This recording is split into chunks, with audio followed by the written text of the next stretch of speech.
Hospital आपला आरोग्याचा तो दवाखान्यात तो ठेवणार नाही.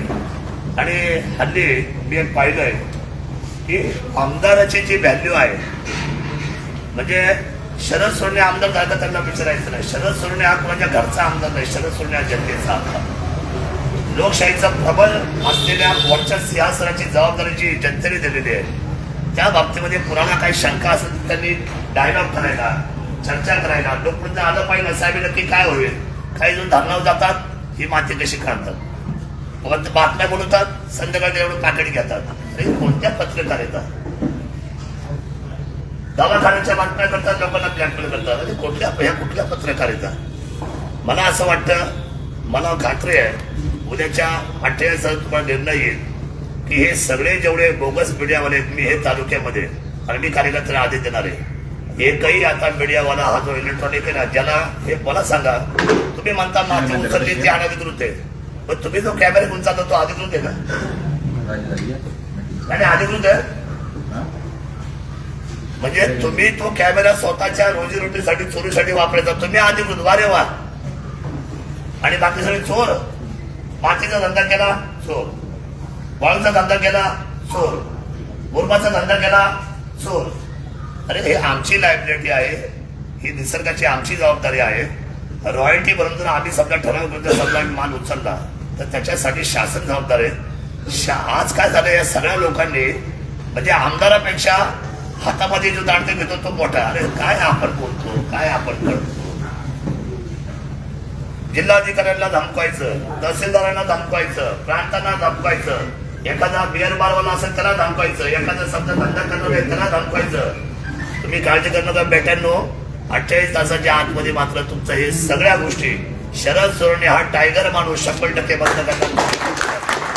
आणि काय तुम्ही करताय, आम्ही तुम्हाला अभय दिलं, तुम्ही आमच्या डोक्यावर बसून असतात का? त्याला बाण झाली म्हणजे वरपडला दुरून गेलाय, ही वस्तुस्थिती आहे. आणि त्यामुळे या सगळ्या गोष्टी यांच्या मी सगळ्यांच्या नजरेत आता बंद करणार आहे, तुम्ही चिंता करू नका. आणि मी पॉवरफुल आमदार आहे हो, असा काय आंडू पांडू आमदार नाही. खूप काय मग नेता माझा लय बलदंड मला मदत करेल आणि मग मी स्ट्रोक करेल असं काय नाही. स्ट्रोक करणं ही माझी ताकद आहे, स्ट्रोक करणं ही माझी जबाबदारी आहे. शासन चालवणं, प्रशासनावर गुन्हा. मला सांगा, आता पाण्याची बातमी तुम्ही केल्या, कुणाला विचारून केलं? मला विचारलं तुम्ही किती पाणी आहे, पाणी पुरेल करणं पुरे अफवाचं राजकारण करायचं, कुणाची तरी सुपारी घ्यायची. अशा लोकांना आता 24 तासाच्या आतमध्ये काय निर्णय होतो तुम्हाला कळेल सगळ्यांना. आणि हे इथं नाही, अख्खा महाराष्ट्र बघेल. अरे काय कुणाच्या नाही लागले तुम्ही? सर्वसामान्य जनतेला तुम्ही मूर्ख समजता, सर्वसामान्य जनतेला तुम्ही नागवता, तुम्ही त्यांना सकाळी दम देता आणि संध्याकाळी त्यांच्याशी व्यवहार करता. तर अशा लोकांना आता मी माफी देणार नाही. त्यामुळे मी आता आपल्याला आव्हान करणार आहे उद्याच्या या प्रेसमध्ये की ज्या ज्या लोकांना माती धरणातून काढायची आहे, मग माती असेल, तलाव असेल, ओढे असेल, हे सर्वांना मी परवानगी देणार आहे. सरसकट माती काढून धरणं मोकळी करा ही, आणि तुम्हाला संरक्षण सरसकट माती काढा आणि शेतावर पाठवा. आणि आपल्या पावसामुळे माती वाहून समुद्राला गेलेली आहे. आणि ब्रिटिश काळापासून आपण जे धरणं उभी केलीत ना, त्या धरणामध्ये प्रचंड गाळ आहे. त्या प्रचंड गाळामुळे आपल्याला पाण्याची जी स्ट्रेंथ आहे, जी ताकद आहे, ती अतिशय नगण्य राहते. पाणी साठा वाढला पाहिजे. आणि हे लोक जे बोगस बातम्या करतात त्यांना मी सांगतो की हा बोगसपणा कसा असतो, तर पाण्याचा टक्का वाढणं, माती उत्खनन होणं.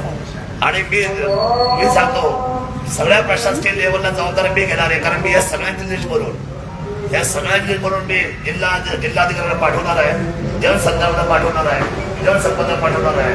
आणि ते तिघं एकत्र बसून जिल्हा लेवलला त्याची परवानगी तुम्हाला मिळणार आहे. परवानगी मिळतपर्यंत मीच तुमच्या बरोबर आहे. तुमची संरक्षण करणं ही माझी जबाबदारी आहे. आपण चिंता करायचं काही कारण नाही.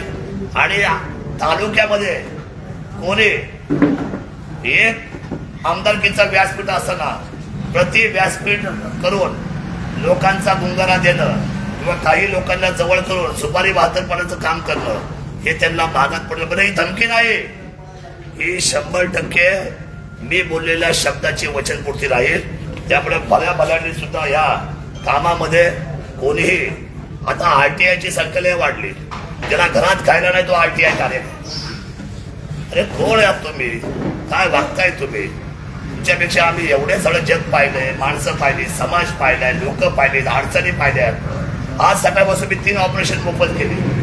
त्या आरटीआय कार्यकर्त्यांनी किती ऑपरेशन मोफत केली? त्यामुळे आपल्याला ही माहिती आहे. उद्याच्या कार्यक्रमाला अख्ख्या गावाने सर्वांनी या. त्या कुणाची भीती बाळगू नका. आणि भीती देणारी माणसं सुद्धा, त्यांच्या पाठीमागे किती माणसं आहेत त्यांनी आधी त्याचा तपास करा. आपल्या मागे कोण आहे? समजा उद्या माझ्या एखाद्या कार्यक्रमात तुमचं गसुंड पकडलं, तुमच्या मागे किती माणसं आहे उद्या याचा सुद्धा अंदाज पहिल्यांदा घ्या.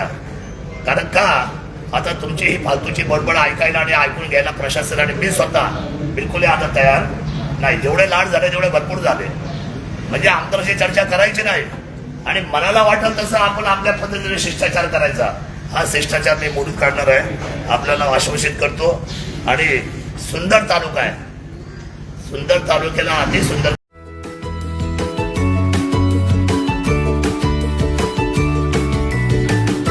बातम्या शेतीच्या, बातम्या मातीच्या, बातम्या अन्यायाच्या, गुन्हेगारीच्या,